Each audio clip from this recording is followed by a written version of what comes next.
Hey, what's up, YouTube? Nine Toes here, and today I want to bring some Final Cut Pro 10 tips and tricks when editing your gameplay videos. If you're a console guy like myself, we obviously have to record with an HD PVR. Obviously, this can be applicable to Xbox 360s guys. What you're going to be looking at, obviously, some Battlefield 3 footage, and more particular, some clips that I'm obviously working in. But this is going to be, of course, any game. It doesn't really make a difference. But I want to bring up three different things that I have noticed are very consistent with a lot of YouTube producers that are out there today that may or may not really realize.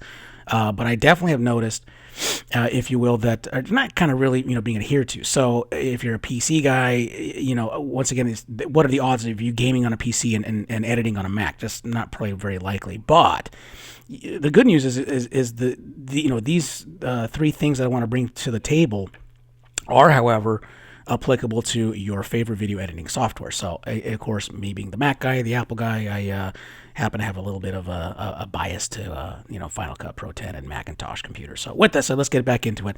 What I want to first discuss is that annoying black bar. Now, I've noticed that this is a little more particular with Battlefield 3. Again, if it's Call of Duty, if it's Skyrim, whatever your favorite game is, it doesn't really make a difference. If you're capturing with an HD PVR or Fraps or whatever, your video and your audio, game audio, is going to be recorded into one file. And you can manipulate the two, which is two of the things I want to discuss in this video.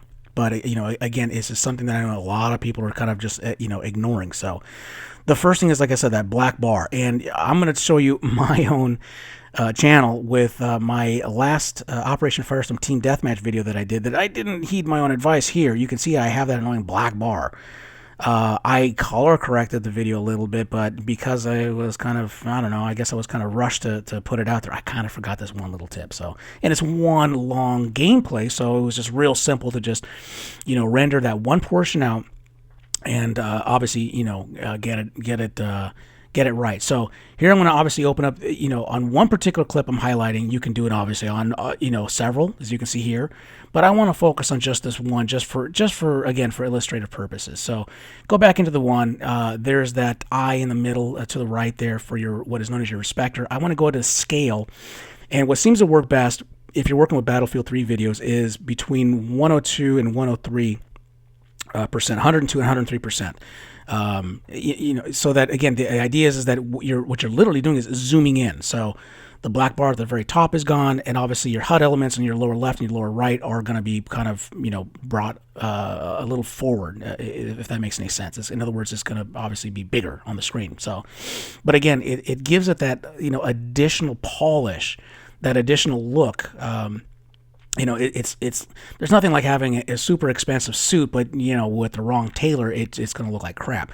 The point I'm trying to make is, number one, let's start with high definition, video. That's got to be said. The second thing is, of course, is just to kind of tighten it up and polish it up a little bit. So, as I'm scanning through or skimming through other video, you can see that it's still there. I haven't touched this. It defaults at 100%, and that black bar is still up there on other clips because I haven't touched the others. But like I said, I just chose this one for illustrative purposes so you guys can see it. The next thing is something that I'm a little more familiar with, and that's sound. Years ago, I was trying to be an audio engineer in the music recording industry. So sound is something that I definitely have a passion for, and know the game Battlefield 3 has definitely got some great sound. So here, back in the inspector, what I'm doing is switching over to the audio tab. Is I can adjust my sound settings, and adjust the levels. That's the word I'm looking for. Adjusting the levels. So why is this even important? Why am I making this, any kind of a topic? This is probably a fender number one in a lot of YouTube videos.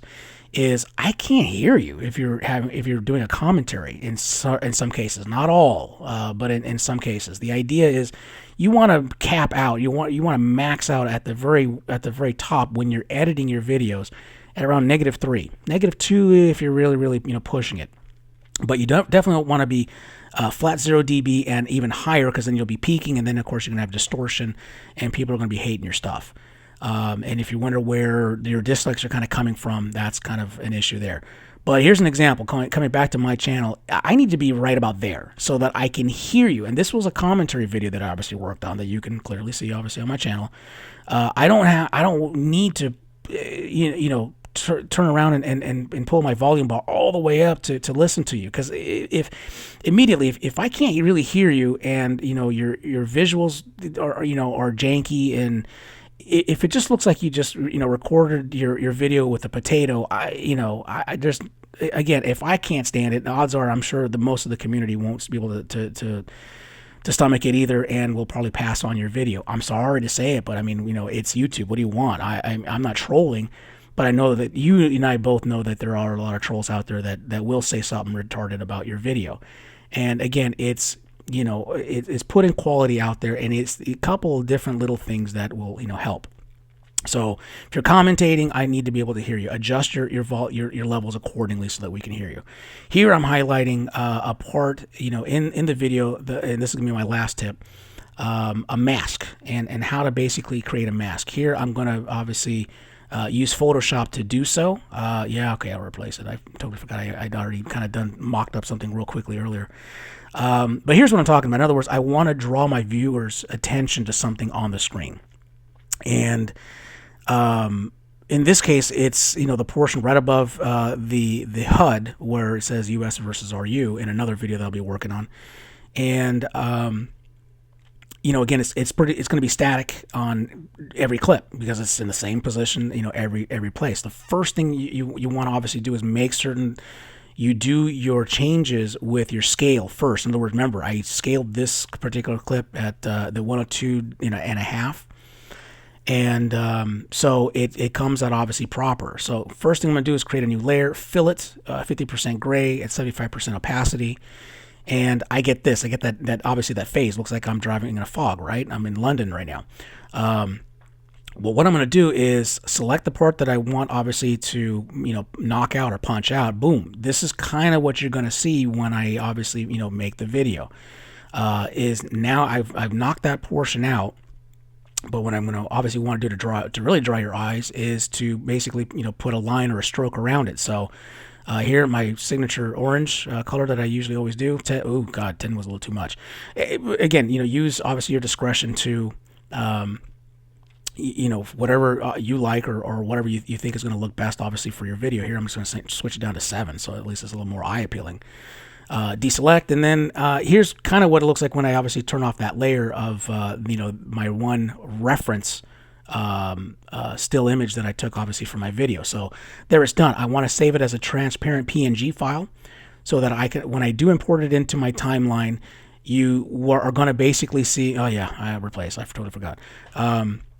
What you're going to see is, I want you to focus obviously on the amount of tickets in Team Deathmatch in that case, but it also can be used, I'm sure, as you can imagine, with Conquest and Rush. So it's kind of universal.